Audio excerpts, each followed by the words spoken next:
Hello everyone, আসসালামু আলাইকুম। This is Fatema Mitu. Welcome to my channel. আজ আপনাদেরকে দেখাবো 2 বছরের বাচ্চাদের কিভাবে আপনি সালোয়ার তৈরি করবেন। সো এই বাচ্চাদের সালোয়ার তৈরি করতে হলে প্রথমত আপনাকে কাপড় নিতে হবে 1.5 গজ।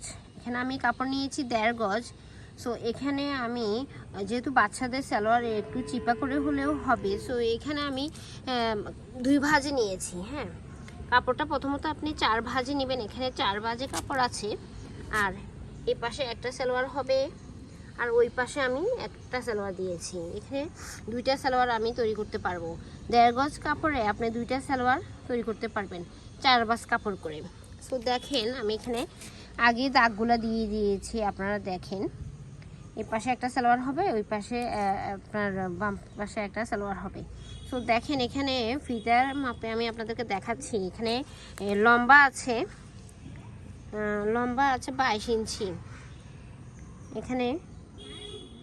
এখানে লম্বা আছে দেখুন 22 ইঞ্চি। আর আমি চওড়া দিয়েছি 9 ইঞ্চি। দেখুন 9 ইঞ্চিতে। আর রাবারের জন্য দিয়েছি আমি 2 ইঞ্চি। তো বন্ধুগণ, আপনারা এখানে এটা মনে রাখবেন, লম্বাটা কত হয়েছে 22 ইঞ্চি, চওড়া আমি দিয়েছি 9 ইঞ্চি, আর রাবার দিয়েছি 2 ইঞ্চি। এই মেজারমেন্টগুলো আপনারা একটু মনে রাখতে পারলে আপনারা যারা নতুন টেইলার আছেন তারা খুব ইজিভাবে বাচ্চাদের সালোয়ার তৈরি করতে পারবেন। তারপর দেখুন, আমি এখানে হাই দিয়েছি। বাচ্চাদের যেহেতু চিকন বাচ্চারা বডিতে চিকন হয়, বডি কম হয়, তো এই জন্য আমি হাই নিয়েছি 10.5 ইঞ্চি। 10.5 বা এখানে 11ই হবে। এখানে দেখুন 11ই নিয়েছি আমি এই জায়গাতে। আপনারা এইভাবে সুন্দর মতন ড্রয়িংটা করে নিলে খুব ইজিভাবে আপনারা সালোয়ারটা তৈরি করতেন। তারপর দেখুন, নিচে আমি নিয়েছি, নিচে সালোয়ারের মুখে, নিচে সালোয়ারের হাঁটুর মানে একবারে মুখে নিয়েছি 6 ইঞ্চি। তারপরে এর পাশে আমি যে মাপে নিয়েছি, আপনারা চাইলে আরেকটু কৌশলভাবে এই সালোয়ারটা তৈরি করতে পারেন।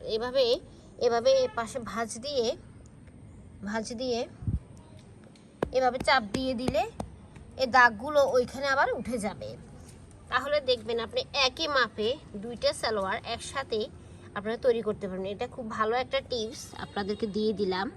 খুব সুন্দর করে 2 বছর বাচ্চাদের এরকম 1.5 গজ কাপড় দিয়ে আপনি খুব সুন্দরভাবে একটা সালোয়ার তৈরি করতে পারবেন। সো আপনারা কে কোথা থেকে আমার ভিডিওগুলো দেখছেন প্লিজ আমাকে কমেন্ট করে জানাবেন কিন্তু। আর এই ভিডিওগুলো আপনাদের কেমন লেগেছে সেটাও আমাকে জানাবেন। আর আমার ভিডিওটা একটু শেয়ার করে দিবেন, অ্যান্ড আমার ফাতেমা মিতু ব্লগিং চ্যানেলটা সাবস্ক্রাইব করে দিবেন, অ্যান্ড পাশে থাকা বেল আইকনটি ক্লিক করে দিবেন। সো সবাই ভালো থাকবেন। আল্লাহ হাফেজ, টাটা।